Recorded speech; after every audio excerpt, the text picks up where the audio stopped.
Hola, el video de hoy es sobre el proceso creativo de un artista para lograr hacer una pieza de arte. Y el resultado va a ser básicamente que podamos comprender cómo hacer una pieza de arte nosotros mismos. El proceso creativo de cada artista es muy diferente y también es un poco de su arma secreta. Cada artista tiene una forma diferente de pensar el mundo y de pensar sus propias piezas. Muchos empiezan con el proceso de investigación en el cual están muy pendientes de un tema que les apasiona y entonces comienzan a hacer largos trabajos de investigación sobre este tema. Esta investigación podría ser una investigación bibliográfica en el cual están muy empapados de todo lo que se ha escrito y se ha dicho sobre este tema, o podría ser una investigación de campo, ir al lugar donde están sucediendo estas cosas y observar. Muchos otros artistas son un poco más contemplativos. Por ejemplo, Olaf Eliasson, que es un artista que trabaja con los nuevos medios, sobre todo con las instalaciones de luz y los intercambios entre arte y tecnología. Tiene un documental que los invito a ver en Netflix, donde él les habla justo de su proceso creativo y menciona que su proceso creativo es la observación de la luz en su entorno. Lo que más le motiva para trabajar es la luz que entra por su ventana, la luz que él mismo puede ver en su entorno, la luz que se mira en ciertas horas desde la calle. Entonces, al ver él la luz, se siente inspirado para crear sus experimentos con luz. Y muchos otros artistas tienen distintos procesos creativos. Cualquier entrevista que vean sobre un artista o cualquier documental que puedan ver sobre un artista va a ser sobre su proceso creativo. Cómo logran pensar lo que logran pensar. Y una de las cosas que muchos artistas van a coincidir es en la documentación de todas estas ideas que tienen. Y esto se hace básicamente en un cuaderno de artista. Ese es el cuaderno de artista de Jean-Michel Basquiat, un artista neoyorquino que fue básicamente un rebelde de su época. Y en estos cuadernos vamos a encontrar no solamente las reflexiones que él tenía sobre el arte, sino también bocetos o pequeños experimentos sobre sus propias obras. Muchos ni siquiera son ideas de obras, sino son solamente ideas que él tenía sobre el mundo, sobre su realidad. Hay incluso algunos que solo son bocetos. Esos eran los dibujos de Jean-Michel. Entonces, un cuaderno de artista va a ser básicamente un diario que nos va a acompañar ante el mundo. El artista pues va a estar constantemente en observación de su realidad. El artista va a ser quien pueda observar la realidad del mundo y trasladarla a una idea. Entonces, si tuviéramos que escoger de todos los procesos creativos de los artistas ciertas ideas básicas para todos los procesos creativos, estas serían simples. La primera es la observación. Y la observación va a ser simplemente la contemplación de la realidad. ¿Qué está pasando en el mundo en el que vivo? ¿Qué está pasando en el país en el que vivo? ¿Qué está pasando en mi realidad inmediata? ¿Qué está pasando en mi casa, en mi familia, en mi persona? Una observación también es cuáles son los fenómenos que ocurren en constancia, qué son las cosas que siempre pasan o cuáles son las que nunca han pasado. La observación es básicamente solo el estar consciente de las cosas del mundo, tanto de las que existen como de las que puedo imaginar. Y esta observación requiere una sensibilización. Y la sensibilización es básicamente cómo me siento ante esto que estoy observando. ¿Qué me hace sentir? ¿Qué me hace sentir enojado? ¿Qué me hace sentir inspirado? ¿Qué me hace sentir feliz? ¿Qué me conmueve? Y estas sensaciones que voy a tener sobre las cosas del mundo van a ser básicamente lo que me va a incitar a crear. Entonces, ¿qué pasa si, por ejemplo, me siento muy enojado ante una noticia que escuché? ¿Qué pasa si me siento sumamente conmovido ante un texto que leí? Todas estas sensaciones que tengo, que se van a volver en estímulos intelectuales, van a ser el punto de partida para mi trabajo. Y la última parte es la documentación. La documentación es básicamente lo que les enseñaba en el cuaderno de Basquiat. ¿Cómo documento el mundo que veo? Y esto es simplemente anotando las cosas que observo.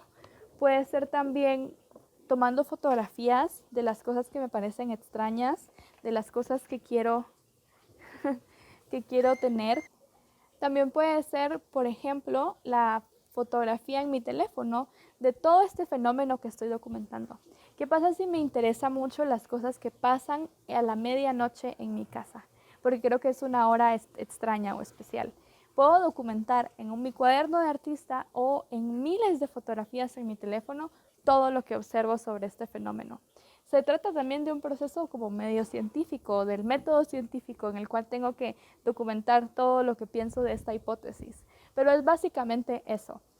Tengo que observar el mundo, sentirme sensible ante él y luego documentar las cosas que miro del mundo, porque esto va a servirme de investigación.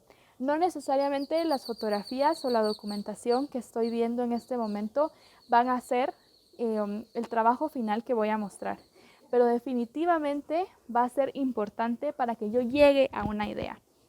Entonces, luego de tener esta investigación introspectiva, que es regularmente bastante personal, lo que voy a hacer es investigar. Investigar qué se ha dicho, qué se ha hecho sobre este fenómeno que estoy estudiando. ¿Qué pasa si lo que me interesa saber es cómo las personas se comportan en los parques? ¿Por qué no? Entonces, después de observar este fenómeno, de documentarlo en tantas múltiples formas, lo que voy a hacer es investigar. ¿Qué poetas han escrito sobre lo que pasa en el parque? ¿Qué autores de filosofía o sociología han escrito sobre lo que pasa en el parque? ¿Qué otros artistas han hablado de parques? Y entre más yo conozca, más fácil va a ser crear una obra. Al final, crear una obra de arte hoy no se trata de inspiración, sino que es un ejercicio intelectual, es una resolución.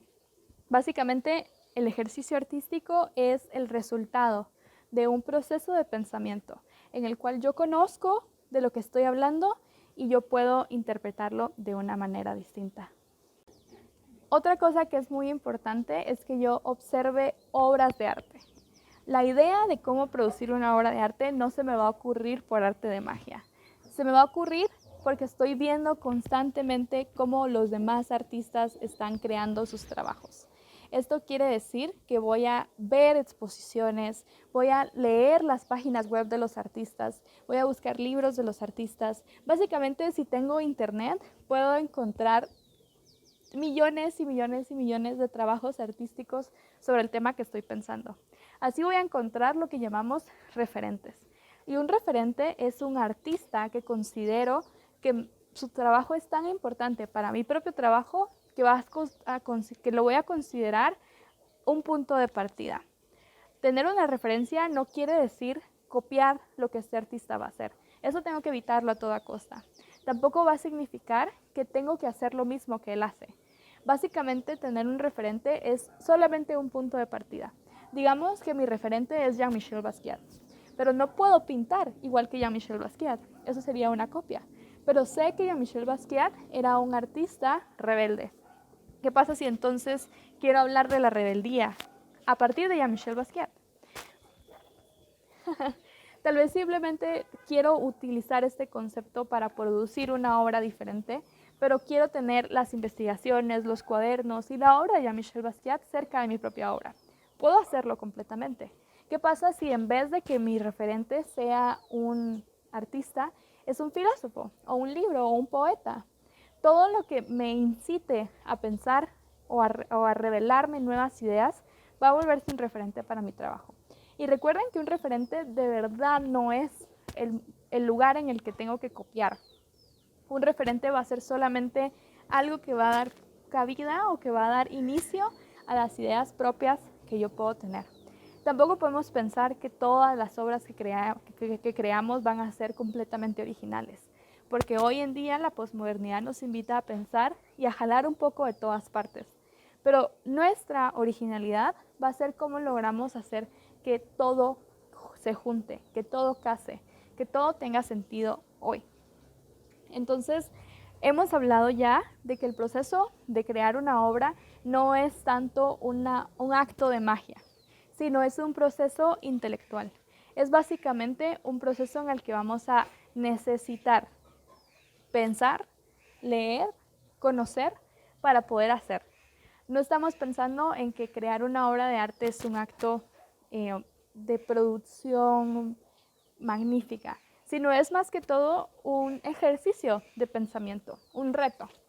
Entonces los invito a hacer lo siguiente, a observar, a sensibilizarse, a interpretar el mundo y a documentarlo. A partir de esto, la investigación va a ser clave. Una vez que hago estas cosas, empiezo a leer, empiezo a observar, empiezo a investigar qué más se ha hecho y finalmente hago una propuesta. Escojo un tema, le doy una forma y planteo una idea. Digamos que el tema es la transgresión. Tengo ya el tema. ¿Cómo le doy la forma? Empiezo a observar el mundo. ¿Dónde en mi mundo veo cosas que sean transgresoras? Puedo investigar primero qué significa la transgresión, qué significa la palabra, quiénes han escrito sobre esto y qué han dicho sobre esto. Digamos que ya sé todo lo que se ha escrito en los últimos 5 años. O al menos encontré un texto que me va a servir fundamentalmente para pensar lo que quiero pensar. Entonces voy a empezar la observación. ¿Dónde en mi casa puedo observar transgresiones? ¿Dónde puedo ser yo transgresora en mi casa? ¿Qué pasa si en mi circuito pequeño, en mi comunidad, puedo encontrar actos de transgresión? ¿Qué pasa si voy más lejos? ¿Dónde puedo ver transgresores en el país? Y si voy más lejos, ¿quiénes han sido transgresores en el arte? Puedo escoger cualquiera de estas capas en las que quiera trabajar. Esto va a ser la observación. Encontrar, ver lo que está haciéndose, lo que se ha estado pensando y lo que yo creo que se podría seguir haciendo. Y luego voy a sensibilizarme. Voy a encontrar justo el punto en el que me interesa. ¿Qué pasa si lo que justamente me interesa es cómo los artistas han sido transgresores? Ahí está mi tema. Puedo hablar de la historia del arte. Puedo hablar de un artista en específico. Puedo partir de una obra en específico o del concepto. Entonces, básicamente, lo único que tengo que hacer es encontrar un tema que me apasione y luego perseguirlo, ir con él, llegar hacia donde me pueda llevar, conocer todo sobre el tema y encontrar distintas formas de resolverlo. Al final, todo es acerca de la prueba y el error. No todas las obras o no todo lo que apuntemos en nuestro cuaderno va a convertirse en una obra, pero hay ejercicios que pueden servir. Entonces, básicamente, esos son los pasos que tengo para ustedes sobre cómo producir una obra de arte.